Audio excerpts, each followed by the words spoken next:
If you recall, in Module 3, we talked about functions. We talked about functions to which we pass parameters, and we talked about functions that just do some printing. Today, we're going to talk about a different type of function. We're going to talk about a function that returns a value, a function that does something inside the body of the function and then returns a value of either a calculation or an input out to the calling function or to main. Now, let's just write a simple main, def main. And in this program, we have some variable called number, and we say number is equal to 0. And we now want to input number from the user.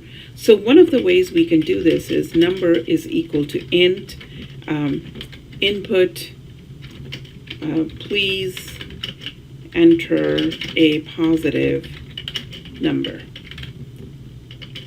And that will bring us input from the user, which is just fine. The input will come in, it'll be stored in the variable number, and life is good, right? So now I can go ahead and I can say print number. And at the bottom, I can just go and call main.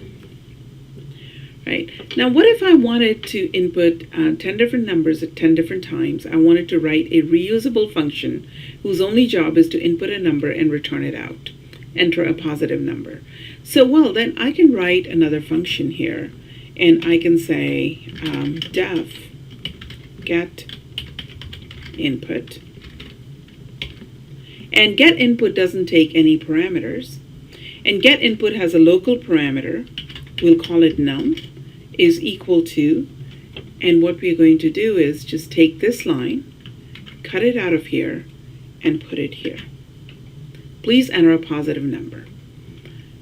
And then the next thing is the important thing in a value returning function is the return statement. Return num.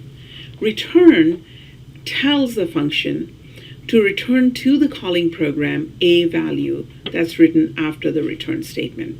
Now, in most programming languages, you can return only one value out of the function.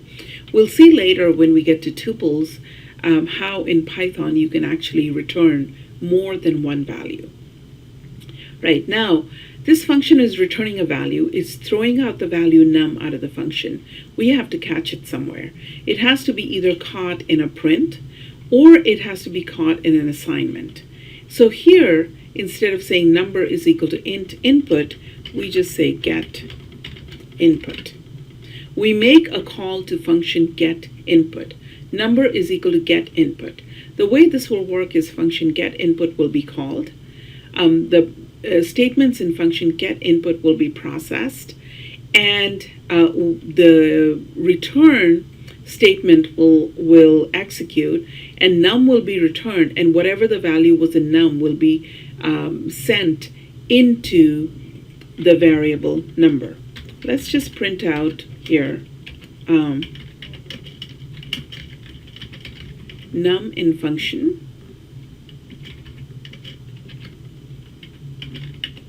Num.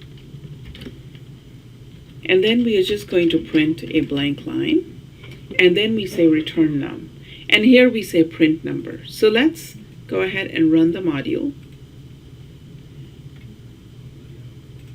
And let me just save this file before I run the module.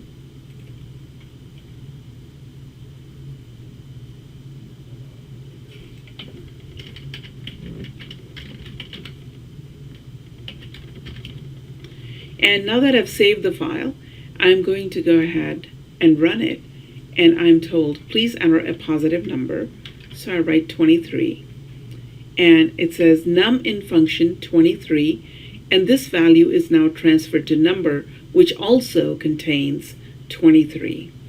And that is a return statement. It returns a value out of the function. Let's look at another example of the return statement. And this is from your major learning resource, your book.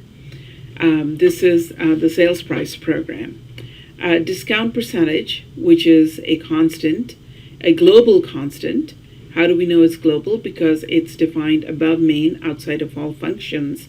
So we know it's a global constant. We set that to 0.20.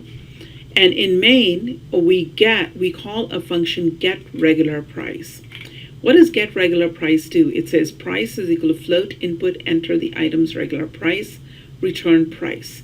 So whatever the value is in price is passed out of the function, is returned from the function, and that value is put into the variable regular price. Then we say sale price is equal to regular price minus discount.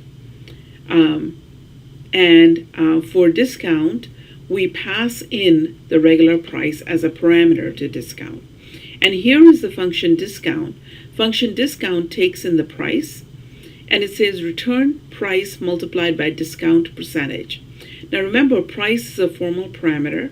It is a name that's used to carry in the value of regular price into the function.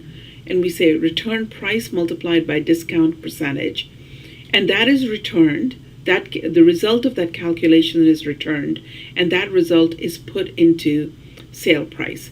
And then we say print the sale price of format. This is something new that you've seen. This is to format it to 2 places after the decimal. We say sale price, that's the variable we want to format to 2 places after the decimal. And here we give the specification 0.2f, preceded by a comma, and all that is in quotes. And the separator is a space.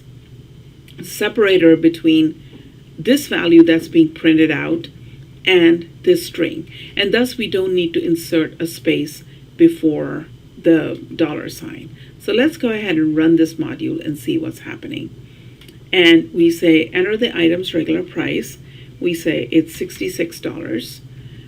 And the sale price is 52.80 because the discount percentage is 0.20, 20%, and you multiply 66 by 20%. You can do the math, and the sale regular price minus the discount comes to 52.80. And there were 2 functions used to calculate these values.